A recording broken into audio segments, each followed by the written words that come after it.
Bonjour, bonjour. Alors cet enregistrement va faire suite à ce que j'ai dit précédemment sur la question des solutions. Comment améliorer la société, comment améliorer son contexte personnel. Euh, pour être bien clair, pour être bien compris, j'avais envie d'apporter quand même une précision. Alors, il ne faut pas non plus tomber dans une espèce de posture idéalisée qui arriverait... J'ai employé un terme un peu provocateur exprès. Il ne faudrait pas tomber dans une espèce de posture christique, bouddhique. On est aussi dans la matière, on a un corps physique, tout ça est régi par certaines lois. Et ça n'est pas parce que je ne veux pas nuire aux autres que je dois moi-même devenir une victime consentante. À mon sens, on ne doit jamais hésiter à employer la force, on ne doit jamais hésiter à utiliser une certaine violence. Alors pas comme un boucher, pas comme un meurtrier, pas comme un compulsif, pas comme quelqu'un qui cherche à faire de la prédation sur les autres. Une fois encore, si on veut améliorer le monde, il faut éviter de peser négativement sur les autres. Au contraire, il faut les encourager à aller de l'avant, à s'élever. Mais si vous êtes face à un animal enragé qui va attaquer un enfant, vous n'allez pas garder les bras croisés en vous disant « Je dois laisser le karma suivre son chemin, et si l'enfant doit survivre, il survivra, sinon n'arrivera que ce qui doit arriver. » Bon, si vous raisonnez comme ça, vous avez un problème. Hein, le monde, c'est pas ça. Le monde, c'est aussi des antagonismes, des confrontations, une certaine violence. Même si vous êtes, vous, par conviction anti-violence et je sais pas moi, végétarien, un truc comme ça. En ce moment même, dans votre corps, il y a des cellules qui font partie de votre système immunitaire qui sont en train de massacrer des microbes qui avaient pour seul tort d'être venus coloniser votre corps pour pouvoir perpétuer leur espèce. Donc vous êtes des monstres d'assassins et vous êtes en train de massacrer des milliers de pauvres créatures qui n'avaient aucune autre ambition que d'exister. Voilà, quelle violence. Bah oui. Ça fait partie des règles du jeu.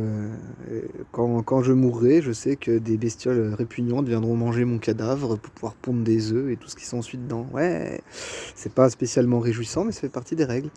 Il y a- on peut essayer de ne pas nuire volontairement, de ne pas dégrader les autres, mais d'une certaine manière, il y a forcément aussi toujours de l'antagonisme, de la confrontation, du dégât. Même le plus respectueux de tous les êtres vivants possibles a très certainement déjà mis le pied sans s'en rendre compte sur une bestiole. Comment est-ce que je peux l'affirmer? Parce qu'il y a toujours des moments où on ne fait pas attention. Et bon, la bestiole, elle s'en rendra compte que vous avez marché dessus. Mais vous, si vous n'avez pas fait attention et que vous marchez sur une espèce de fourmi, une punaise, j'en sais rien, un petit scarabée minuscule ou peu importe, vous n'en aurez pas conscience, ça n'aura pas d'impact concret, matériel sur votre quotidien. Pourtant, vous avez commis un acte d'une violence épouvantable à l'échelle de ce pauvre animal que vous avez broyé. Donc voilà, il faut pas refuser une certaine dose d'antagonisme. Si quelqu'un est dangereux envers vous, bon, vous pouvez déjà essayer le dialogue, mais parfois le dialogue, on n'a pas forcément le temps, et puis parfois le dialogue, on n'a pas non plus forcément un public réceptif en face.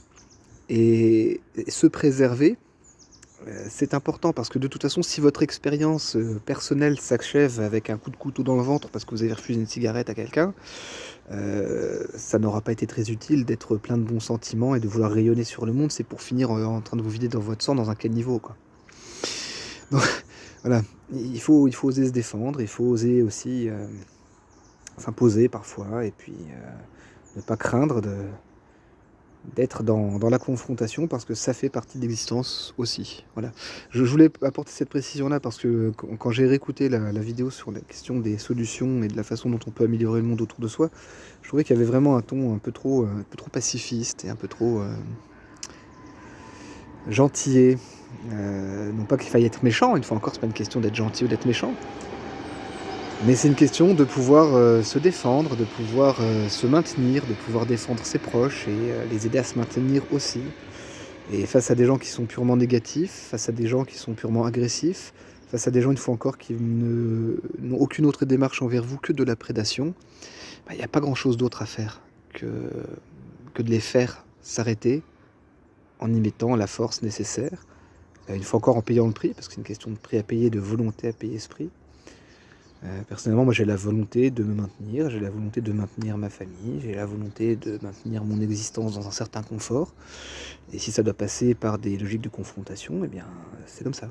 Il faut pas reculer ou alors si vous ne voulez, ne jamais peser sur votre